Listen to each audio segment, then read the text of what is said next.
Verbs fall into two basic groups, and they are transitive verbs and intransitive verbs. There are a few more subtleties to it, but you can always divide a verb.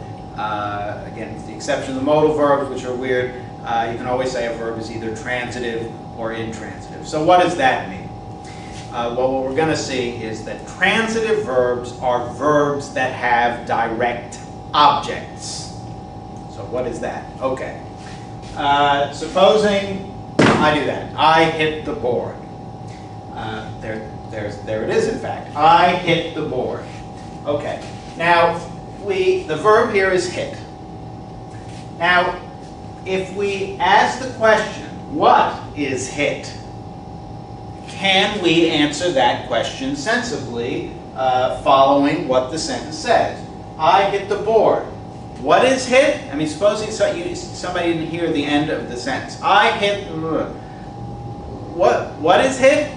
And what is the answer? The board.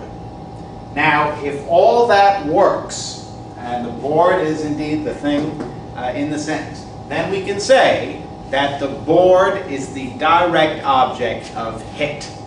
And that means that hit is a transitive verb, and it has the direct object board. Board is the direct object. So, I checked my watch. What is checked? My watch. Direct object. I have a cold. And this may sound a little strange. What is had? But the answer is a cold. Now this may give you the impression that, well, when isn't there a direct object? So let's look at this one. I am a Welshman. I am a Welshman. Now notice these questions here. Hit. What is hit? What is had? I broke the lamp. What is broken? The lamp. So these are all past participles. That's what the question consists of. So the question, first of all, would be, what is been? I'm a Welshman. The verb is am, form of to be. The past participle of to be is been. What is been?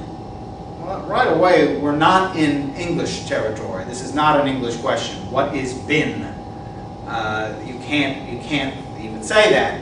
And indeed, what we have here is nothing that you could call a direct object. And indeed, the verb to be can never take a direct object. It is always intransitive. The soup tastes lousy. The soup tastes lousy. The question would be, what is tasted? Now, you might be tempted to say, well, the soup is tasted, but that is not what this sentence says. Notice the direct object will typically come, unless you're Yoda or something, the direct object will come after the verb. Yoda might say the board is hit by me or something like that, but in normal people it would come after. What comes after tastes, the verb down here, is lousy. If you ask the question, what is tasted, which would be a sensible question in other contexts, the answer can't be lousy. What is tasted? Lousy, that's what. No. Here again, there is no direct object, and therefore tastes here is an intransitive verb. Now, if the sentence were different, if it were, I tasted the soup, and then you ask, what is tasted? The soup, that's what.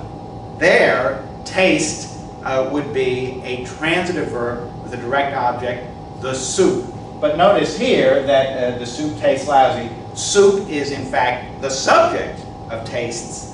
Nothing can be a subject and an object at the same time in the same sentence.